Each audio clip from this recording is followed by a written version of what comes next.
Economía y Sociedad, por Max Weber, 202, segunda parte. La economía y los órdenes y poderes sociales. 5. Tipos de comunidad religiosa. Sociología de la religión. 10. Los caminos de salvación y su influjo en los modos de vida. 5. O bien se trata de un don específico, de un actuar moral eficaz, con la conciencia de que Dios guía la acción, en cuyo caso se es un instrumento de Dios. Denominaremos a esta clase de actitud, condicionada por la técnica de salvación religiosa, actitud religiosa ascética, sin que neguemos que la expresión se puede emplear y se emplea en otro sentido más amplio. Ya veremos más tarde el tipo opuesto. Entonces, la virtuosidad religiosa lleva consigo, junto al sometimiento de los impulsos naturales al modo sistematizado de llevar la vida, una crítica de la vida social de la comunidad, con sus virtudes irremediablemente nada heroicas, convencionales y utilitarias, en un sentido radical, ético-religioso. La mera virtud natural dentro del mundo no solo no garantiza la salvación, sino que la pone en peligro, porque distrae de lo único que es necesario.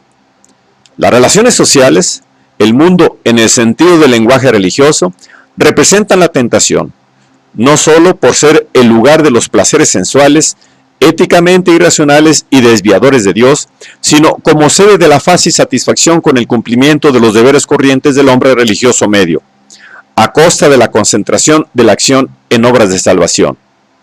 Esta concentración puede hacer que aparezca como necesaria una separación formal del mundo, de los lazos sociales y anímicos de la familia, de la propiedad, de los intereses políticos, económicos, artísticos, eróticos y en general de todo interés de la criatura, de toda ocupación con ellos como una aceptación del mundo alejadora de Dios. Ascetismo negador del mundo. O por el contrario, puede pedir la actividad del propio sentir sagrado específico de la cualidad de instrumento elegido por Dios, precisamente dentro y frente al orden del mundo. Ascetismo orientado hacia el mundo, ascetismo intramundano.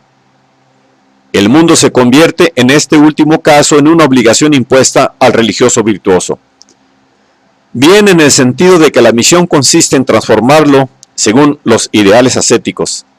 Entonces, el asceta se convierte en un reformador o revolucionario racional, encendido por el derecho natural, como lo conocieron el Parlamento de los Santos en tiempo de Cromwell, el Estado cuáquero y, en otra forma, el comunismo pietista radical de conventículo.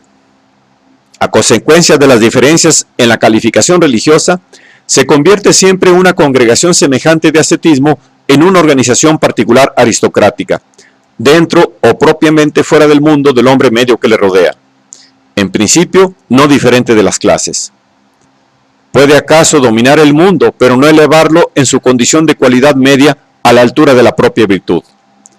Toda socialización religiosa racional sufre las consecuencias de esta circunstancia, si es que la ignora. Medido con patrón ascético, el mundo como un todo es una masa perditionis. No queda, pues, otra alternativa que renunciar a que dé satisfacción a las exigencias religiosas. Pero sí, sobre todo, la corroboración debe tener lugar dentro del orden mundano. Este se convierte, para la prueba, por lo mismo que es irremediable vaso de pecado, en una misión para la lucha contra el pecado que corroborará el sentir ascético, la disposición. El mundo se mantiene en su disvalor de criatura, y entregarse gozosamente a sus bienes pone en peligro la concentración sobre el bien de salvación y su logro, y significaría sintomáticamente un sentir nada santo y un renacimiento fallido.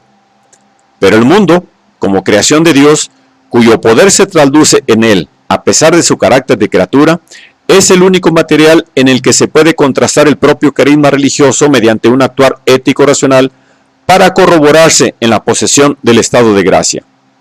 Como objeto de esta comprobación activa, los órdenes del mundo se convierten para el asceta colocado en él en una vocación que tiene que cumplir racionalmente. Se desprecia el disfrute de la riqueza, pero la gestión económica llevada con rigurosa legalidad, ordenada ético-racionalmente, es vocación, cuyo éxito, la adquisición, la ganancia, hace patente la bendición de Dios por el trabajo del hombre piadoso, y su complacencia por la manera de conducir su vida. Se condena toda exageración del sentimiento por los hombres como expresión de una divinización de las criaturas que niega el valor único de la gracia divina. Pero es vocación la sobria colaboración en los fines reales impuestos por Dios a las asociaciones racionales para fines que hay en el mundo.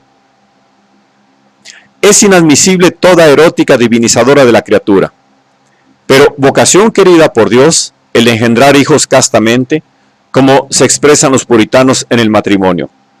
Se condena la violencia del hombre contra el hombre por pasión o afán de venganza, o en general por motivos personales, pero es querido por Dios el poner coto y castigo a los pecados y a la contumacia en el estado ordenado adecuadamente. Prohibido el gozo del poder mundano personal como divinización de la criatura. Querido por Dios el dominio del orden racional de la ley. El asceta intramundano es un racionalista, tanto en el sentido de una sistematización racional de su propio modo personal de llevar la vida, como en el sentido de rehusar todo lo éticamente irracional, sea artístico, sea sentimental, dentro del mundo y de su orden. Queda siempre como fin específico, dominio vigilante y metódico del propio modo de llevar la vida. El protestantismo ascético, con grados de consecuencia diferentes según sus diversos tipos, que reconocía como única prueba de la calificación religiosa la corroboración dentro del mundo, pertenece a este tipo de ascetismo vuelto hacia el mundo.